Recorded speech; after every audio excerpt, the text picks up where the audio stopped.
sangre en los tejidos. Ya, pero, o sea, no se desconoce la necesidad metabólica para los dos síntomas. ¿No estamos sentados ahí en el supermercado? Ya se fue. Bueno, Tiene examen. Tenían examen. Venía para verificar. Entonces, insuficiencia cardíaca lo podemos catalogar de varias formas.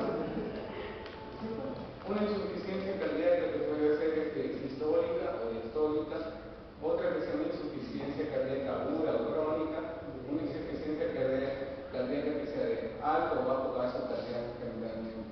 Por ejemplo, la primera causa de insuficiencia cardíaca sistólica, ¿cuál es? Sistólica. Lo que van a ver todos los días en emergente. Luego de un La causa isquémica. Y de la distólica, ¿cuál es la más frecuente? La hipertensión arterial. Eso ya es típico. Entonces, características epidemiológicas. La prevalencia entre 2 y el 6%, a mayor edad, mayor prevalencia. ¿Por qué? Porque van a realzarse más los factores cardiovasculares. ¿Cómo son cuáles? La edad, que es un factor no modificable, el sexo, después se va a incluir el tabaquismo, lo que es el veganismo, y otros más el tabaquismo.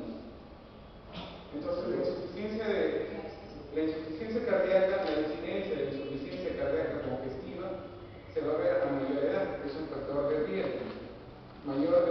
En sí se define como mayor de los 45 años, pero por ejemplo acá como vamos viendo que a los 85, 91 años va a prevalecer, más en las mujeres. Por ejemplo, en los primeros años las mujeres hay un factor protector para que no haya, por ejemplo, lo que son contra las cardiopatías isquémicas y ya tener insuficiencia cardíaca. ¿Por qué? Por la presencia de los estrógenos. Pero después van a ir cayendo, pero a pesar de la terapia hormonal sustitutiva, no les va a ayudar en nada. Entonces, la etiología de la insuficiencia cardíaca, como vemos, el 23% se debe a la cardiopatía isquémica. Después el 33% iban a estar entre la hipertensión arterial y la cardiopatía isquémica. Después van a asociarse las valvulopatías, van a asociarse problemas, por ejemplo, inmunológicos, por ejemplo, también neoplásicos. Pero en sí, los más frecuentes son hipertensión arterial y cardiopatía isquémica. Entonces, otras enfermedades que pueden causar, por ejemplo, la pericarditis constrictiva. ¿Cuál es el signo característico más común en la pericarditis constrictiva? ¿El frote? No. El frote puede estar presente en lo que es una pericarditis. El edema extravena. El edema extravena. En sí es el signo de Kussmaul. Y a comparación de lo que es el taponamiento cardíaco, es el pulso paradójico. Por eso les decía, taponamiento paradójico tapa, como una neumotecnia tapa, o sea, taponamiento y pulso paradójico. Es el signo más característico, pero no es el signo patognomónico. Y en la pericarditis constrictiva, el más característico es el signo de Kussmaul. Después tenemos las valvulopatías, CIA, CIB, coartación aórtica, miocardiopatías, trastornos de conducción. Entonces, para la insuficiencia cardíaca va a haber causas predisponentes, determinantes y desencadenantes. ¿Cuáles serían para ustedes las causas predisponentes? La edad. ¿Cuál más? Infarto previo. Por ejemplo, los determinantes, en sí, las causas predisponentes que ya tengan son las cardiopatías, las malformaciones cardíacas, las cardiopatías congénitas, también lo que es la edad, lo que le predispone. Determinantes que, por ejemplo, ya tengan un factor de riesgo cardiovascular importante, por ejemplo, que ya tengan como antecedentes lo que son el tabaquismo. Principalmente el tabaquismo es el principal factor de riesgo para lo que es una enfermedad cardiovascular. Y las causas desencadenantes, que por ejemplo ya haya una cardiopatía estructural y que pueda desencadenar, por ejemplo, lo que son arritmias. Los más frecuentes, la arritmia más frecuente, ¿cuál es? La fibrilación auricular. Entonces, las causas predisponentes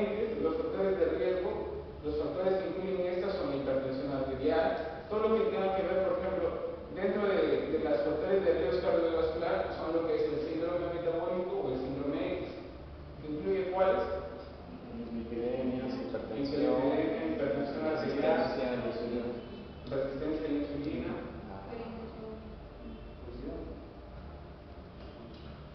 Obesidad abdominal. obesidad ¿Cuánto es mayor en el varón y cuánto es mayor en la mujer? mayor de 85. En el varón es mayor de 90 como es. 102 y la mujer es mayor de 88. Claro, pero usualmente se tienen esos parámetros. Claro, esos parámetros se refieren, por ejemplo, en los chinos, en los japoneses es menor todavía, pero igual. Entonces, el más importante es la hipertrofia ventricular, factor que multiplica el riesgo por 17, la causa más frecuente de hipertensión. De hipertrofia es la hipertensión arterial. Entonces dice, las causas determinantes se encadenan en insuficiencia cardíaca por alteración de cualquiera de los mecanismos reguladores de la función ventricular. La contractilidad, lo que llamamos el inotropismo, la precarga, lo que va a llegar al corazón, y la postcarga, lo que va a ser la resistencia a lo que va a hacer el corazón al inyectar la sangre, y lo que es la frecuencia cardíaca. Las causas desencadenantes, una nueva cardiopatía, como puede ser un IMA, en un paciente con cardiopatía previa, las arritmias, los bloqueos auriculoventriculares avanzados, radicales supraventriculares, los fármacos con nitrógeno negativo, por ejemplo, ¿cuáles son? Beta bloqueadores, ¿tienes más?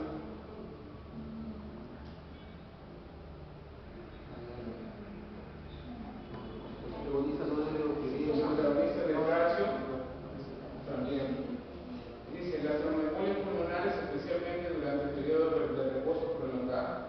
Por ejemplo, ¿ustedes cuándo van a sospechar de un tromboembolismo pulmonar?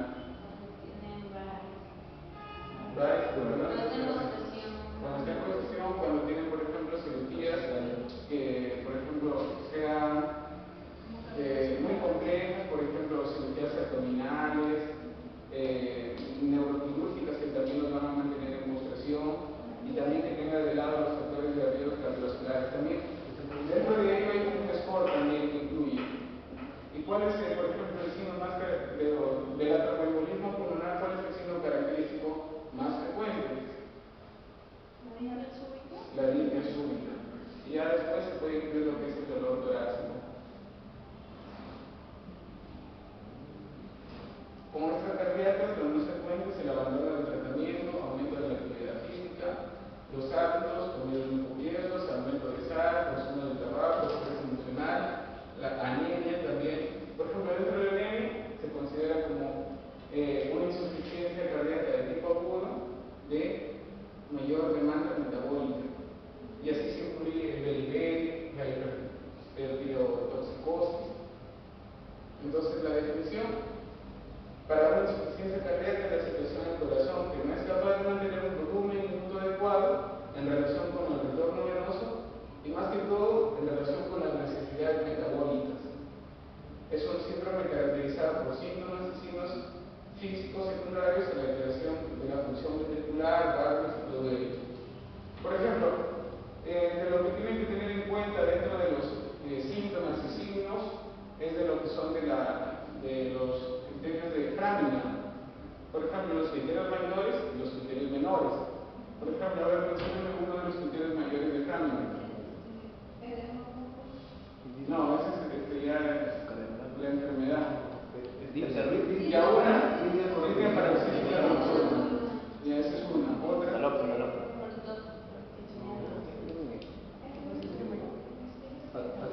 Fatiga progresiva al caminar. ¿Ruido de galope?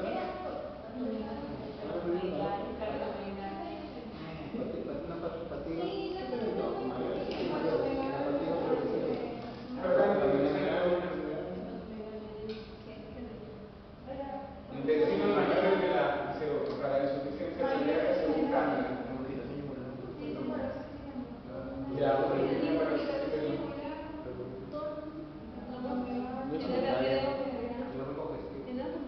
Edema pulmonar, sí. Había un criterio que se confundía.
disminución en la situación fisiopatológica y el corazón es incapaz de bombear sangre a un ritmo adecuado a los requerimientos metabólicos celulares, aunque es capaz de hacerlo con una presión de llenado elevada.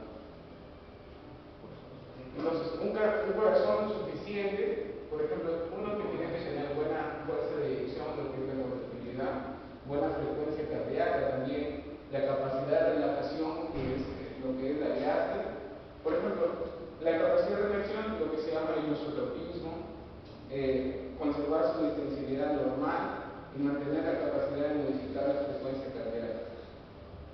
Entonces, dentro de los mecanismos fisiopatológicos, lo que es sobrecarga de presión, sobrecarga de volumen, la pérdida localizada del miocito, la disminución generalizada de la contractilidad. De sobrecarga de presión, por ejemplo, ¿cuáles son?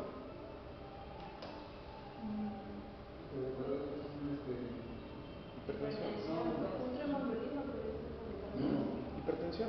La hipertensión arterial. ¿Por qué? Porque la poscarga se va a ver contrarrestada. La sobrecarga de volumen, por ejemplo.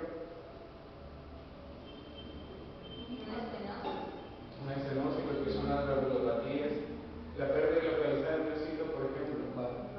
Infartos, las miocardiopatías dilatadas, restrictivas. La disminución generalizada de la contractilidad. Una miocardiopatía dilatada. Por ejemplo, acá, dentro de la causa más frecuente de miocardiopatía dilatada, que acá personas virales, acá en el Perú, por una enfermedad, ¿cuál es? Que se encuentra por el río, por el sur.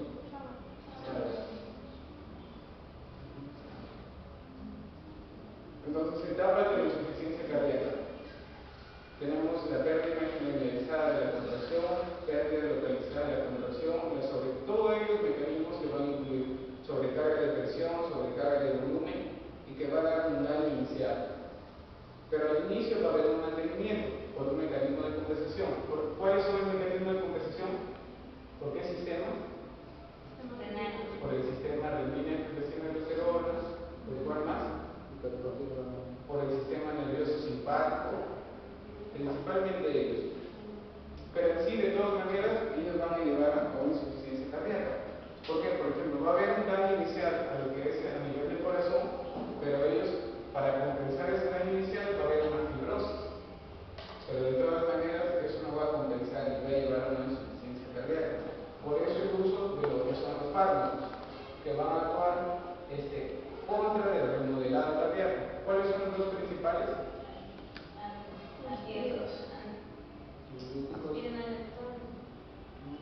Digoxina. No. Son dos los medicamentos que actúan en contra del remodelado cardíaco. Los arados.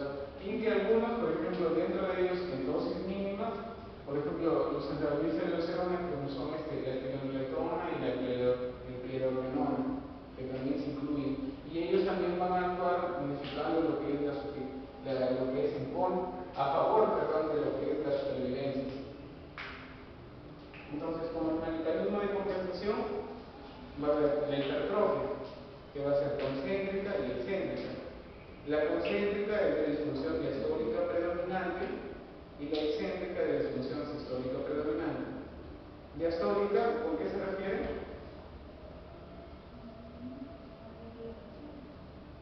Con la capacidad de relatación, o sea que no va a permitir llenar.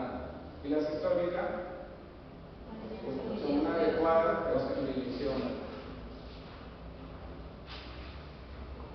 Entonces, dentro de las alteraciones neurohormonales se van a incluir lo que son las catecolaminas, el sistema renina-angiotensina-aldosterona, la vasopresina, el aumento del factor natriurético que va a actuar en contra de lo que es el sistema renina-angiotensina-aldosterona, las catecolaminas. Entonces, acá vamos a ver.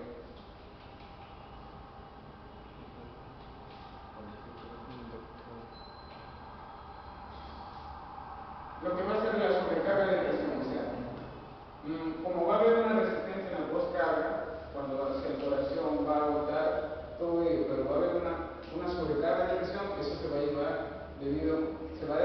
se va a deber debido a lo que es el aumento en la poscarga. va a haber mayor presión para poder, lo que es todo el volumen de inyección, lo que es la sobrecarga del volumen, mayor volumen, lo que es la precarga, y el daño primario del miocardio, lo que es la contractilidad. Entonces tenemos como factores para que van a llegar a la falla de la bomba cardíaca, es la poscarga, la precarga y la contractilidad. Y ello va a llegar a menor gasto cardíaco. Y en sí, lo que nos va a dar la arritmia y la fertilidad. Pero dentro de eso, el que va a haber menor gasto cardíaco, ¿cuáles son los, por ejemplo, dentro de los sistemas neurohormonales? Los más importantes son la activación del sistema renin-angiotensina-aldosterona y lo que es la activación del sistema nervioso autónomo. Como simpático, al inicio va a haber la taquicardia, mayor contractilidad, para tratar de compensar mayor volumen expulsivo, el retorno venoso va a aumentar y en sí. Pero todo ello llega a lo que, por ejemplo, en mayor volumen es lo que llega a la ley de Frank-Starling. ¿En qué consiste la ley de Frank-Starling? El corazón va a comenzar a ceder, pero va a estar a un límite, y ahí cuando ya empieza a haber más contracciones. Más contracciones y se va a hipertrofia. Y ello, por ejemplo, en el tono arterial va a haber una mayor resistencia porque va a haber contracción para que llegue a botar todo eso, para que llegue la precarga. Y dentro de la distribución regional, o sea, va a haber menor, o sea, lo que va a ser consecuencia, menor flujo sanguíneo regional, menor velocidad en todo ello.